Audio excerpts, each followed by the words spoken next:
Ladies and gentlemen, welcome into my official NFL week number 10 top 10 best bets here.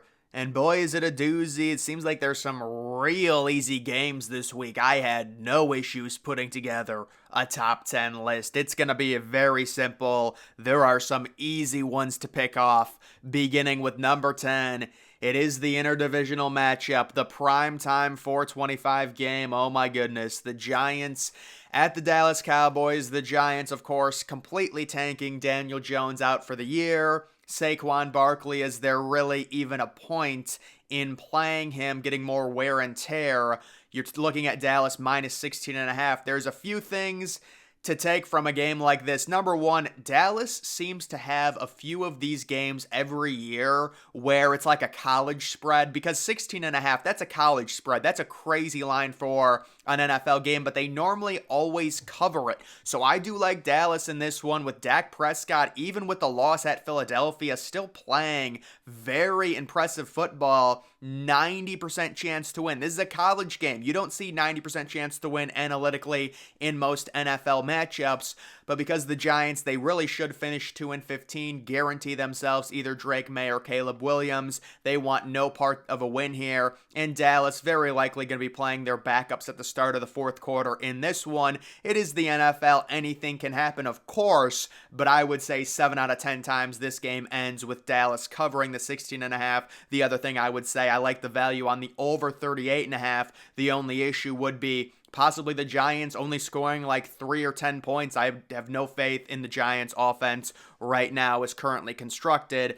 Moving on to number 9, it is the game in Germany. So yes, the Germans are angry. They're mad because of this matchup. It's Indianapolis and it's New England. New England 2-7. They're a defensive-minded team. They've got Mac Jones, no receivers, really no explosiveness. You're taking a look at an Indianapolis team.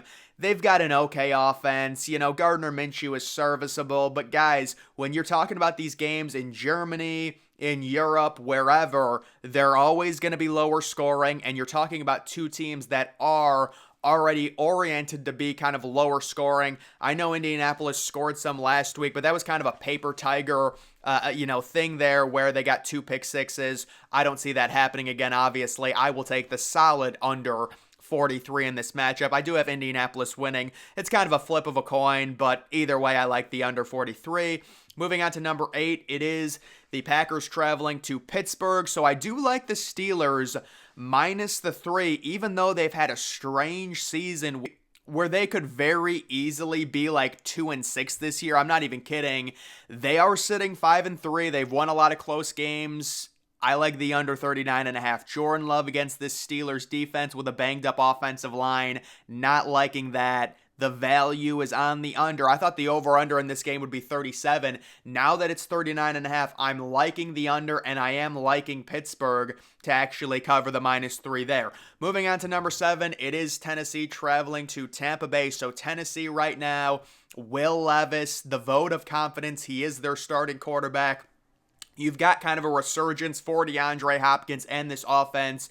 Derrick Henry, very solid, and you're taking on a Tampa Bay team who scored a lot last week. They also gave up a lot, and I am kind of creating this narrative that maybe Tampa Bay will be kind of a fun offensive-minded team, and they'll be involved in a lot of higher scoring games, and you can see the 38.5. I like the value in the over. Will Levis still got that rookie swagger. Tampa Bay's defense, they just gave up all of those points to another rookie in C.J. Stroud. I don't think Will Levis is going to have that good of a game, but he should be good enough. Maybe gets a rushing touchdown, and we get a relatively easy, nice little fun, higher scoring game, and an over 38.5 there. Moving on to number 6, it is San Francisco traveling to Jacksonville. San Francisco sitting minus 3, and this is the ultimate correction game. You're talking about San Francisco, the losing streak. They end up trading for Chase Young. Now they've got Bosa and Young. They're on the road against a Jacksonville team who really is a little bit worse than their record. Okay, they're due for a loss. San Francisco is due for a win.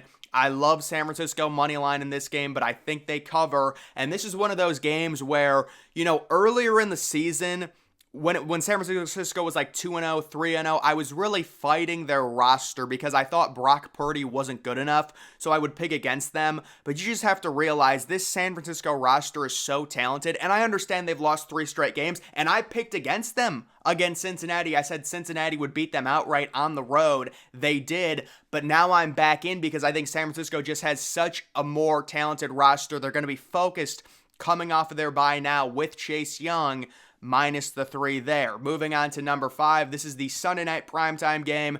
It is the Jets. They do have an amazing defense. They are facing a rookie quarterback in AOC, Aiden O'Connell from Purdue. 4-4 versus 4-5. This is a critical game for both of these teams. The Jets, they still have the narrative and the idea that maybe Aaron Rodgers comes back in week 15 or 16. I do like Vegas, though, in this spot because I'm a firm believer in the narrative of the coaching change. Josh McDaniels, the big bad evil guy, he's out. The Raiders immediately play amazing. They destroy the Giants. The defense looks great. They're at home again against Zach Wilson. They've got all the momentum in the world. Primetime game in Vegas. You got to take the Raiders here plus the 1.5. They win this game outright against a team that we understand the Jets are great on defense, not good on offense. The Raiders are going to need a turnover. I think they get it against Zach Wilson. Maybe a pick 6, something like that. Lower scoring game, I'll take Vegas plus the 1.5. Moving on to number 4, this is a Thursday night game. It is Carolina traveling to Chicago. So how about this matchup? How do I even explain this? This is the anti-tank bowl because Carolina's sitting at 1-7, but they don't own their first round pick. So there's no reason for them to try and lose. Chicago's sitting at 2-7. They do own their first round pick, but they also own Carolina's first round pick. So it doesn't matter if they win or lose either. And you also have the situation. I mean, Justin Fields has got to start playing. Justin Fields is fighting for his NFL life as a starting quarterback in the league. He needs to come back ASAP for this game. We saw him a few weeks ago on Thursday night. Guys, actually, the NFL changed the Thursday Night Football rule. Now you can appear twice on Thursday night in the same season. That's why the Bears are on Thursday night again. We saw Justin Fields in Landover, Maryland against the Commanders put up all those points with DJ Moore, the 200 receiving yards, multiple touchdowns. I like Chicago against a dilapidated Carolina team who is completely demoralized at this point as long as Justin Fields plays, and I think he kind of has to try and save his job. He is a franchise quarterback, and they will win this game relatively easily. Moving on to number 3, it is New Orleans traveling to Minnesota. So let's not overreact, right? Josh Dobbs, it was a Cinderella story. He was there for 4 days. He comes in, he leads them to the win against Atlanta. Good for him, but let's not get overzealous here. These are 2 5-4 teams. We're taking the road team. We've seen what this New Orleans defense can do. Let's stabilize. Let's calm down. New Orleans has the QB advantage. They have the continuity advantage, and they will cover this 2.5-point spread against a team that really doesn't have a quarterback. 27-16. Maybe it's a little bit lower scoring, but I still like New Orleans to cover there. Moving on to number 2, it is Atlanta traveling to Arizona. So the story here is Kyler Murray, 1-8, making his debut. We know he's going to be rusty. Guys, you have to understand something. Arizona, they just don't have a good roster. And you compound that with Kyler Murray being rusty in his first game back. I like the value, believe it or not, on Atlanta. And I do think the major narrative this week has been Bijan Robinson. Why would you draft him inside of the top 10? He's not getting any touches. So watch Bijan Robinson get 25 touches, including 2 goal line touchdowns. After the factoid came out that Bijan Robinson has only gotten 1 carry inside the 5-yard line this year, that's all going to self-correct itself because we know the narrative is out now, and we like Atlanta with Taylor Heineke. They've got more of an upside with him than Desmond Ridder. They will solidly cover in this game. I do think maybe Kyler Murray comes out, has a big play early, but still, that's just not a talented roster. We will take Atlanta. We will hope and pray that they utilize Bijan Robinson and he gets 20 to 25 touches.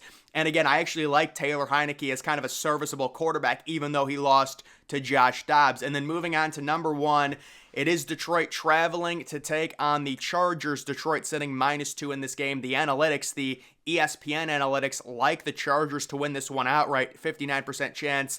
But I am going just in on the better team. To me, the Chargers, you can say, well, They got an impressive win, 27-6. They crushed a decent Jets team.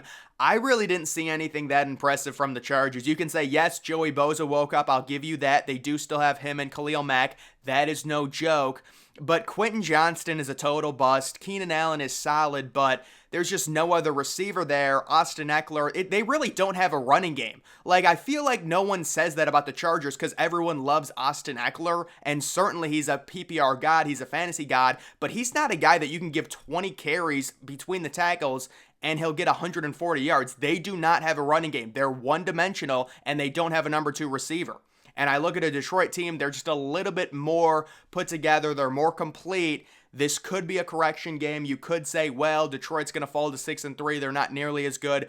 The Chargers are going to go to 5-4. The other thing you have to think about, SoFi Stadium, there's really no home field advantage there for the Chargers. It's basically a neutral site game, so I will take Detroit in this one. And if you actually look at the internal analytics, they really like Detroit as well. But guys, that is going to do it for this video. Make sure you're following me on X. Link to that's always in the description.